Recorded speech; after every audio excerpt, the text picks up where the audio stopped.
So, you won't be surprised that when I spoke to the Deputy Prime Minister and Justice Secretary David Lammy, I talked quite a lot about this whole migration issue. I began by asking him whether he was completely comfortable with the Home Secretary's tough new conditions when migrants apply for indefinite leave to remain in this country. I think what the Home Secretary has announced today is really good news, because she is ensuring that those who have indefinite leave to remain, i.e. you've made your asylum claim, you can stay in the country, but you're on a path to citizenship, that is an earned citizenship. And she's talking about work, she's talking about national insurance contributions, she's talking about the ability to speak English well, she's talking about making a contribution to society. I do think that will chime with the general public. I mean, you do speak often, and you did so again, actually, in The Observer at the weekend, of your pride at being the child of immigrants. And again, you pointed out, again at the weekend, that your dad left at the age of 12. Are you absolutely confident that if your new rules had been in place when you were a child, your family would have met these criteria about not being on benefits, making a contribution to the community, and so on? Well, actually, if I'm thinking back to the Windrush generation, and that's not just, of course, those who came from the Caribbean, it's those who came from the wider, what was then the empire, India, Pakistan, Nigeria. They came, and boy, oh boy, did they make a contribution. They made a contribution in London Underground, in the railway system, in the National Health Service, which was built largely by those West Indian nurses that came. I completely agree, but those people still, like all of us, fell on hard times through no fault of their own. And I guess my question is, when a family falls on hard times for no fault of their own, are we confident that this system won't discriminate against them? Oh, look, let's be absolutely clear. The Windrush generation were people who made an immense contribution to this country, who were then, people like my parents, who were then deported, detained, stripped of their right to work, stripped of their health care. And in fact, what I think Nigel Farage is now proposing is something similar, that he'll line you up. If you're from India, you go back. If you're from the Caribbean, you go back. If you're French, you can stay. That is something quite different to what the Home Secretary is proposing. It's wrong, it's immoral. It feels to me like the Windrush scandal all over again, and we should stand against it. So you agree that, therefore, you agree with the Prime Minister, that reform's abolition, the way it's proposing to abolish indefinite leave to remain, is racist. But are those people, and, there appear to be, quite a lot of them, if they support the policy, are they racist? I'm always keen to try to play the ball, not the man, and therefore the ball in this instance is the policy. And the policy sounds racially discriminating to all with the sane mind who are listening to it. And I think it's important when values guides my politics and the Labour Party's politics that we call it out for what it is. It's for the public then to make up their mind, but it's discriminatory, and we shouldn't do that.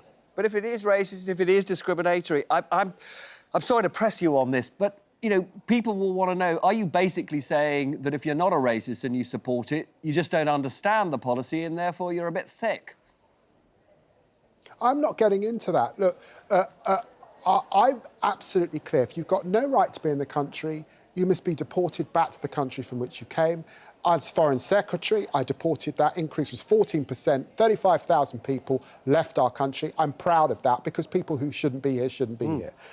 Having said that, if you have indefinite leave to remain, it's because your case has been processed and you have a right to be here.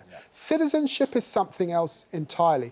What Farage is saying is that you have no right to be here, even though your claim has been processed. Out you go, and worse than that, some people he'll kick out, the Indian, the Nigerian. Some people get to stay. I think he's saying the French, Europeans can stay. That is clearly discriminatory.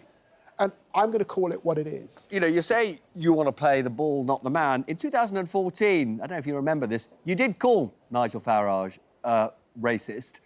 Do you not stand by that now, then? Look, that was 11 years ago. There's a lot of water under the bridge between now and then. I'm looking at the policy proposals he's putting forward today, examining them in depth today, holding them up to the light.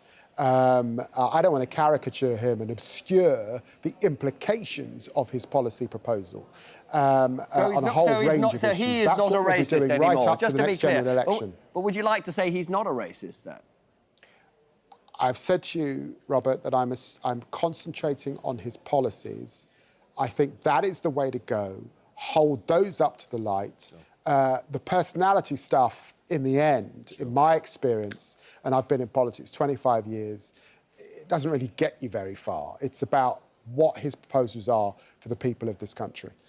And then there's a couple of other things I need to move on to, but just finally on this issue of indefinite leave to remain, the Home Secretary said in her speech that she needed to question what she called the assumptions and legal constraints that have lasted for a generation in this area of immigration.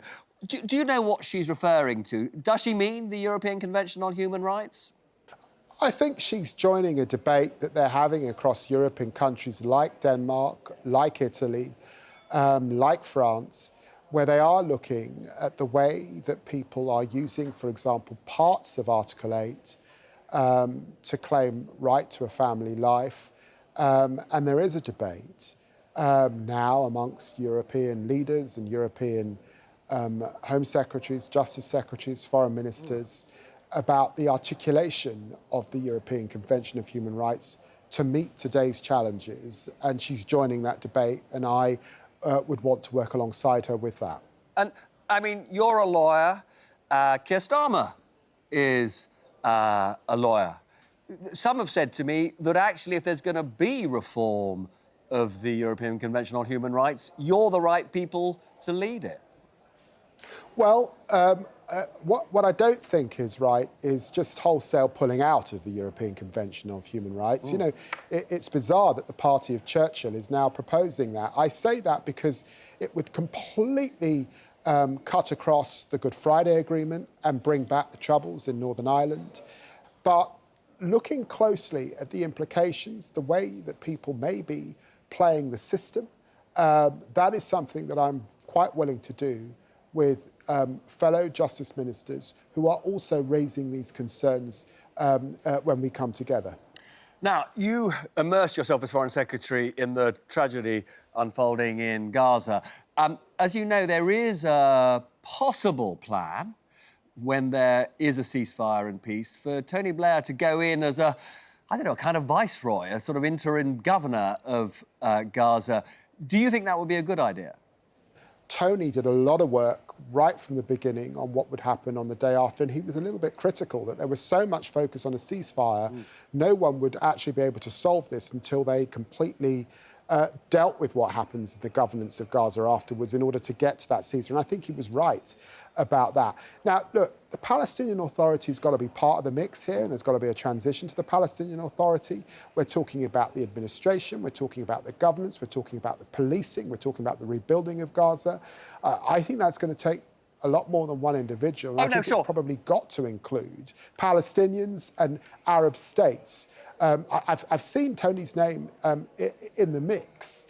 Now, he may be one of many, but I think when you look at all that's got to be done, it's got to have some Palestinian, some Arab context to it, or it's not going to work. I mean, it sounds like you're saying, though, you would be in favour of being part of that interim government.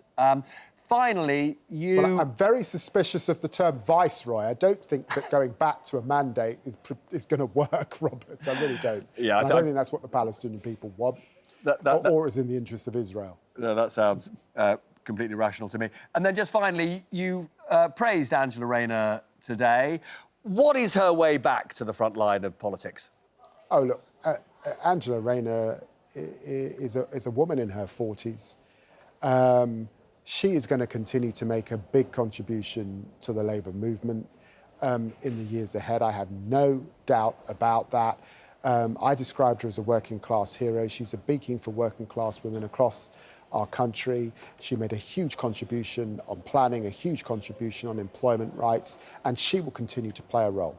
Back in the I'll let cabinet? her articulate how she does that in the months ahead. Back in the cabinet? I could see Angela Rayner in a future cabinet, of course. I think people have tremendous sympathy for the situation she found herself in and the way that she sought to defend her son particularly. Deputy Prime Minister David Lammy, very good to see you, and thanks for joining us tonight. Thank you. Be sure to like, subscribe and turn on all post notifications to catch the ills, spills and thrills of the mad, mad world of politics.